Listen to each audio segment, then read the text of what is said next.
네, 여러분 좋은 아침입니다. 박지영의 모닝콜, 매일 여러분의 아침을 깨워드릴 텐데요. 자, 그럼 주말 사이 있었던 이슈들 리마인드하면서 천천히 한번 일어나 볼까요? 가장 큰 이슈, 바로 미국의 고용 지표였습니다. 그런데 예상보다 결과가 부진했는데요.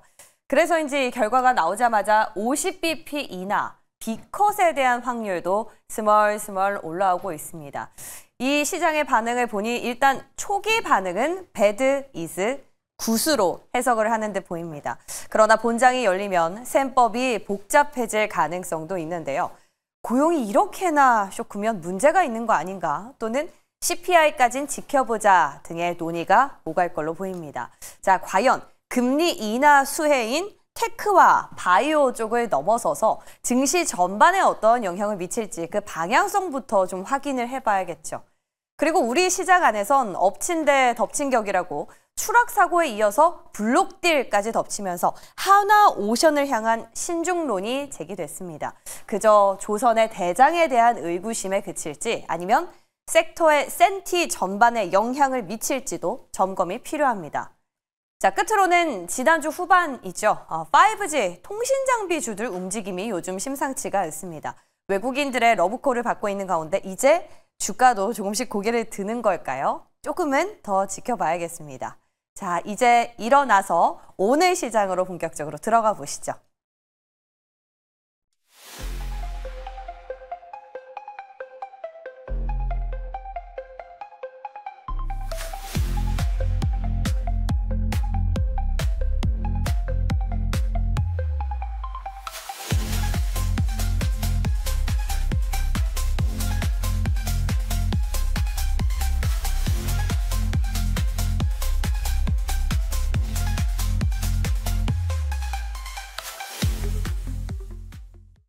자, 수많은 뉴스들 가운데 오늘 시장에 영향을 줄 만한 이슈들 골라서 날카롭게 분석해 보겠습니다. 장전, 썰전, 퍼스트프라임 리서치 이동근 대표와 함께하겠습니다. 어서 오십시오. 네, 안녕하십니까. 네, 오늘 저 전투복을 좀 입어봤는데 괜찮습니까? 네.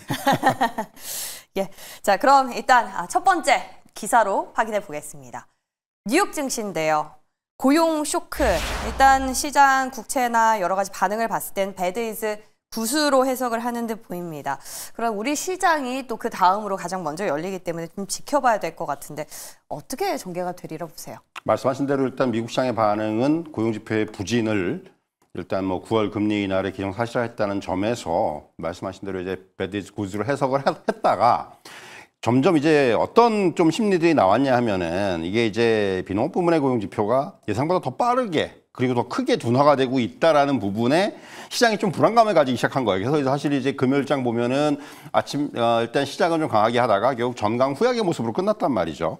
그러니까 이게 보면은 이런 흐름들이 향후에 조금 더 이어질 가능성이 크다라는 거예요. 이제 금리나 기대감은 이제 분명히 있는데 네. 한쪽에는 이제 그건 좋은데 고용 악화에 따른 경기 침체 공포가 또 있다라는 거예요. 그러니까 지금 요번에 지표가 사실은 저는 사실 가장 좀 베스트 시나리오는 뭐였냐면은 네. 경제가 침체가 아님을 보여주면서도 연준이 금리를 내릴 명분을 주는 거. 이게 베스트 시나리오인데 네. 이건 사실 쉽지가 않아요. 그래서 사실은 이게 갈수록 이제 조금은 그 부정적인 부분들도 시장에서 어느 정도 소화를 해내야 된다라는 거예요. 일단은 bad is good이라고 해가지고 긍정적으로 반응을 했다가 그 이후에 소화의 과정을 겪지 않겠는가. 그렇게 되면 이제 우리나라도 뭐 우리나라는 사실 이제 금리 인하 쪽에 지금 조금 더 초점이 맞춰져 있는 것 같아요. 이제 미국의 금리 인하 쪽에. 그래서 그런 부분들 뭐 지금 비컷 얘기도 나오고 하니까. 근데 저는 비컷이 중요한 게 아니고 결국은 더 중요한 거는 이제 시장의 관심이 뭐 그 추가적인 금리 인하 폭 그리고 이게 이제 3번 남았잖아요, FOMC가. 네. 올해 3번 중에서 몇 번 금리 내릴 것이냐. 이런 쪽으로 이제 시장의 관심이 이어지겠죠. 한 번 금리 내리는 거 가지고, 그러니까 그렇죠. 단순히 한 번만 금리 내리면은 이거는 시장이 별로 좋아하지 않아요. 달가워하지 않아요. 적어도 시장은 2번 이상의 금리 인하를 지금 바라고 있기 때문에 이제부터는 시장의 관심이 네. 그런 쪽으로 좀 모아질 수가 있다. 미국 증시도 그래서 이제 그런 것과 연동돼서 움직일 것이다. 당분간은 그래서는 변동성이 좀 커지지 않겠는가. 지금 일단 S&P 500이나 나스닥이 많이 올라와 있지 않습니까? 그렇기 때문에 사실 그런 부분들도 우리가 염두에 둘 필요가 있다. 이렇게 말씀드리겠습니다. 그러니까 이번에 고용 지표가 나오고 나서 B컷에 대한 확률이 조금 올라왔어요. 그 말인 즉슨 폭을 넓혀서 가는데 베팅을 하는 사람이 생겼다라는 그렇죠. 건데 얼마나 경기가 안 좋아서 이렇게 넓히는 건지가 아니라 그래도 선제적인 금리 인하로서 긍정적으로 해석을 하는지 그 여부가 중요하다는 말씀이셨습니다. 자, 그럼 우리가 업종 종목 단으로 좀 들어가서요. 브로드컴이 지난 거래일에 실적을 발표했을 때 우리나라 주문형 반도체 좀 움직일 줄 알았는데 생각보다 부진했어요. 그러니까 좀 그 요새 반도체 업종 전반에 보면은 그러니까 브로드컴의 실적도 중요하지만은 그 이전부터 조금씩 이제 종목별로 움직이기 시작한 것들이 있었죠. 뭐 예를 들면은 뭐 최근에 보면은 뭐 유리기판 관련주라든가 뭐 여러 가지 이제 그 안에서의 어떤 세부 섹터에서의 움직임들이 나타나기 시작을 했거든요.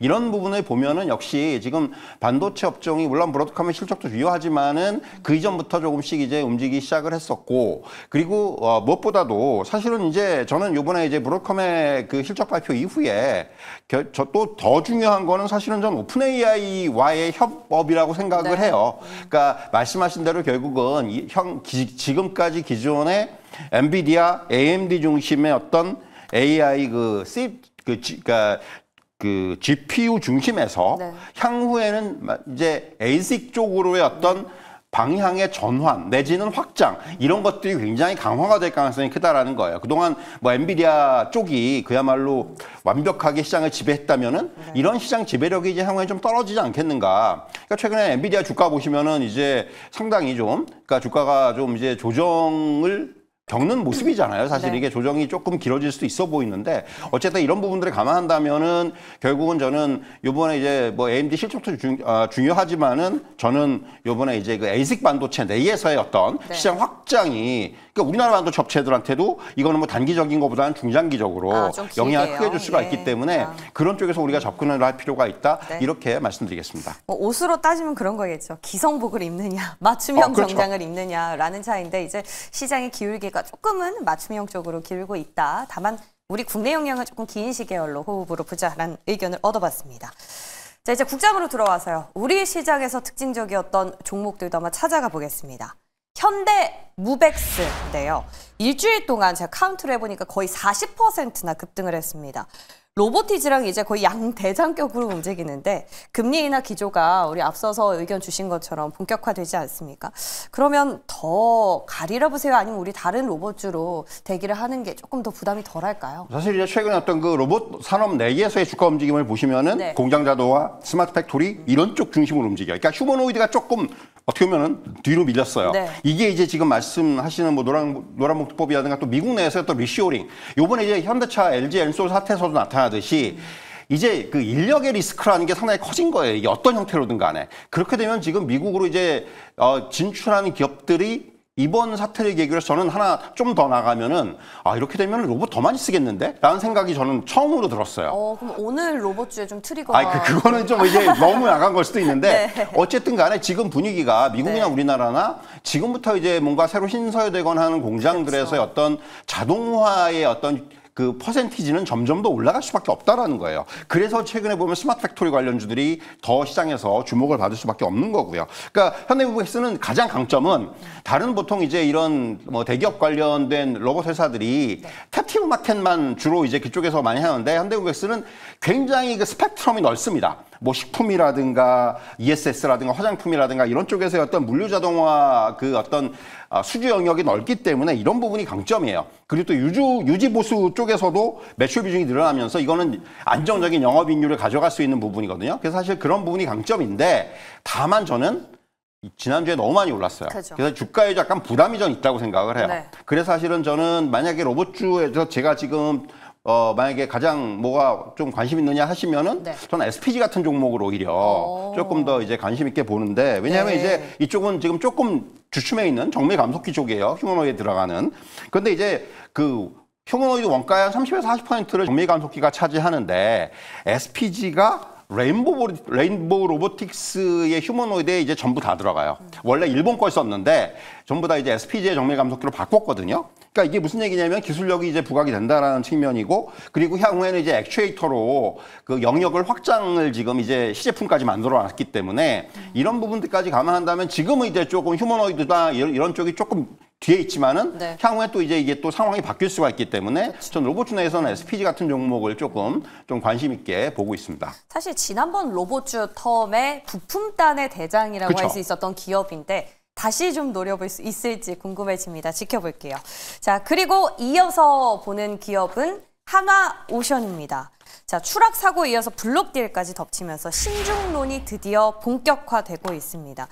여전히 관심을 유효하게 가져볼까요? 아니면 중소형 또는 기자재 쪽으로 움직임이 조금 있는데 그쪽으로 저희도 이동을 해볼까요? 특히 지난주에 좀 눈에 띄게 나타났던 조선업종에서의 어떤 상황은 네.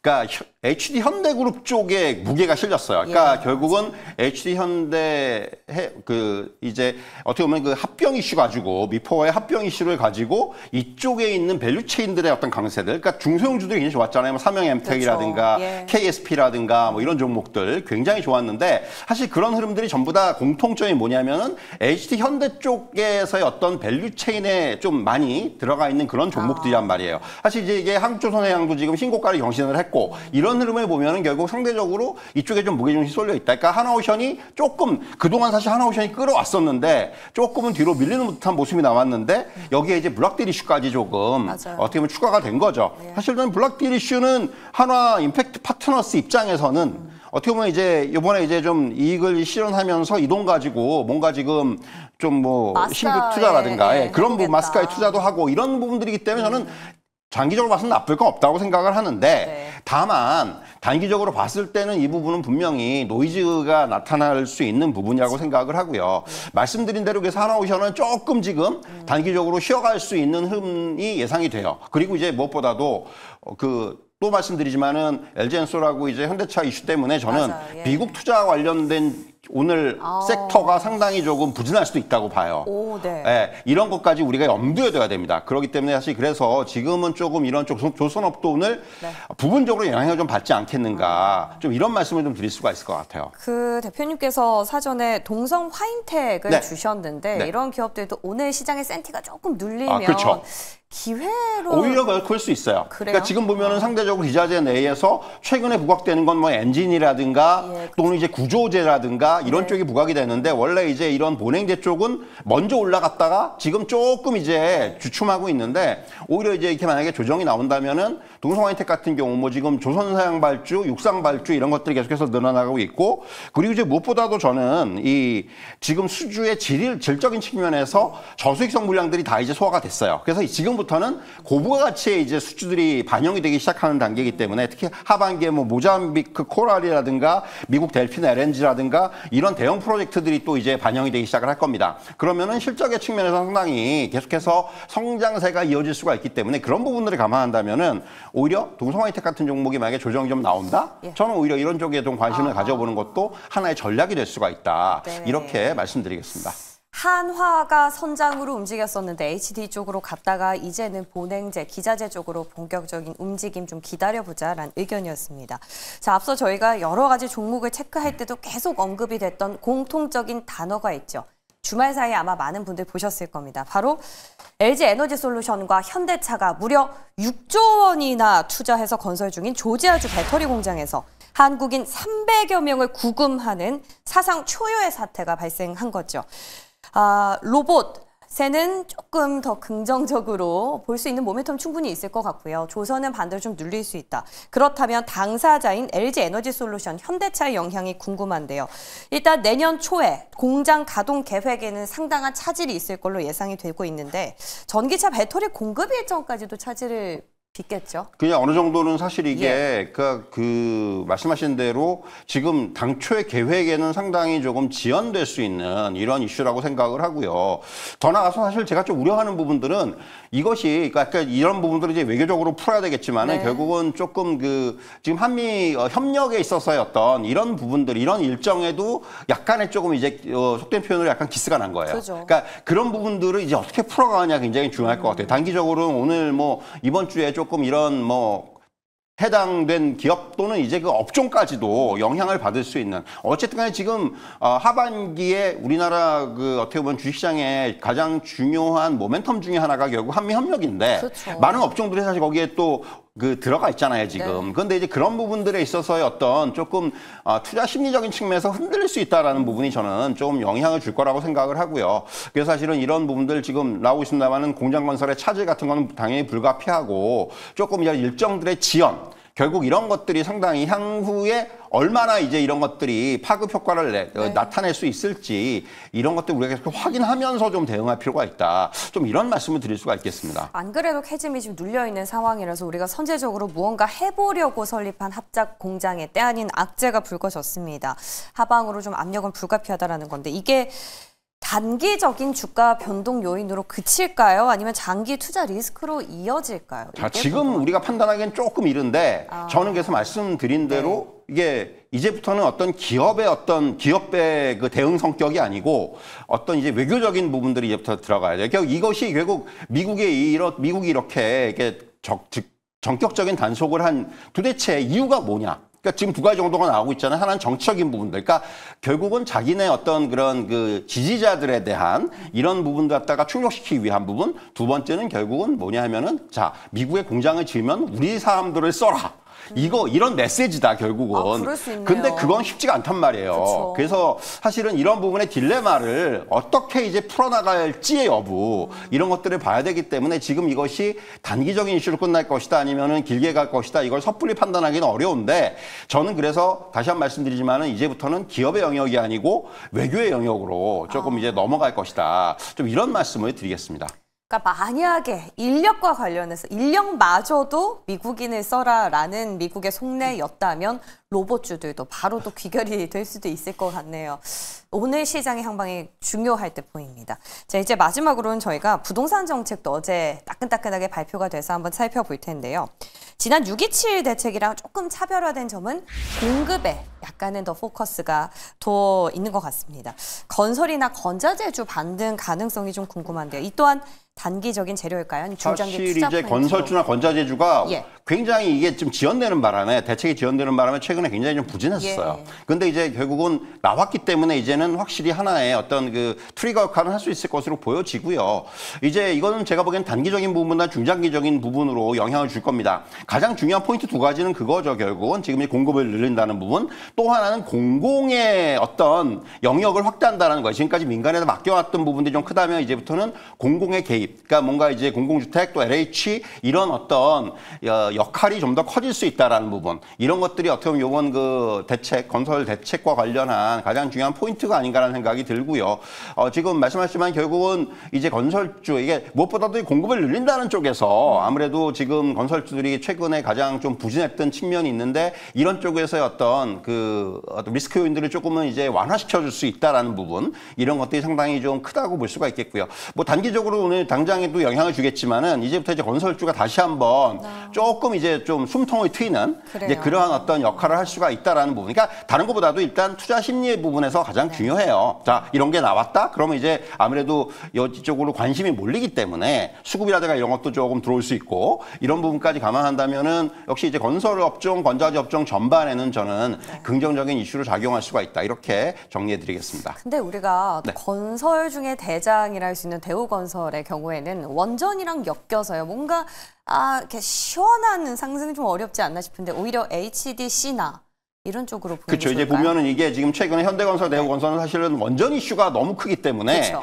이쪽에서의 어떤 주가 흐름이 나타난단 말이죠. 그래서 지금 말씀하신 대로 요번에 오히려 영향을 더 받을 수 있는 것들은 조금 이제 주택 쪽이라든가 이런 쪽의 비중이 높은. 그러니까 이게 어떻게 보면 내수 쪽의 비중이 높은 이런 쪽에 아무래도 건설주들 지금 말씀하신 뭐 HDC라든가 이런 그룹, 이런 기업들이 조금 더 영향을 받을 수가 있다는 생각이 들어요. 그래서 이제 오늘 뭐 주가 움직임이 어떻게 나타날지는 모르겠지만은 그래서 이번 이슈는 그러니까 다시 한 번 말씀드리지만 결국 건설 업종의 센티멘트에 저는 조금 더 작용을 할 수 있는 그런 이슈다. 이렇게 정리해 드리겠습니다. 건설, 건자재 쪽은 방망이를 좀 길게 잡고 가보시면 좋을 것 같습니다.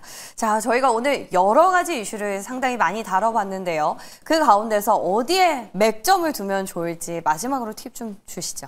사실 이제 저는 지금 시장의 흐름은 박스권 안에 있다고 생각을 해요. 최근에 지난주에도 3,200을, 코스피가 3,200을 갖다가 다시 회복을 했는데 결국 여기서 추가적으로 치고 올라가기에는 지금 시장의 힘이라든가 모멘텀이 부족합니다. 네. 그러니까 무엇보다 뭐 세대 개편의 불확실성, 그리고 이번 주에 당장 미국의 CPI, PPI 이런 것들에 또 주목을 할 수밖에 없겠고요. 그리고 또 단기적으로는 앞에서 계속 말씀드린 한미 협력과 관련된 노이즈가 관련 업종 전반에 또 어떤 영향을 미칠지 오늘 봐야 돼요. 그래서 사실은 오늘은 저는 조금 그런 부분들이 조금은 부정적으로 작용할 수 있다는 측면, 그런 것들도 염두에 둬야 될 것 같고요. 그러니까 최근 시장의 특징 자체가 저는 지수보다는 종목 장세예요. 특히 지난주 후반으로 올수록 이런 양상들이 더 강해졌다라는 겁니다. 네. 그래서 지금은 어떻게 보면 지수도 중요하지만은 종목의 어떤 순환매라든가 이런 부분들에 조금 더 주목을 하면서 네. 그런 쪽에서 뭔가 힌트를 찾고 종목을 찾아야 되는 지금은 그런 흐름이라고 생각을 하고요. 상대적으로 이제 뭐 오늘 만약에 지금 앞에서 말씀드린 대로 조선이라든가 뭐 이런 것들이 조금 이제 영향을 받는다면은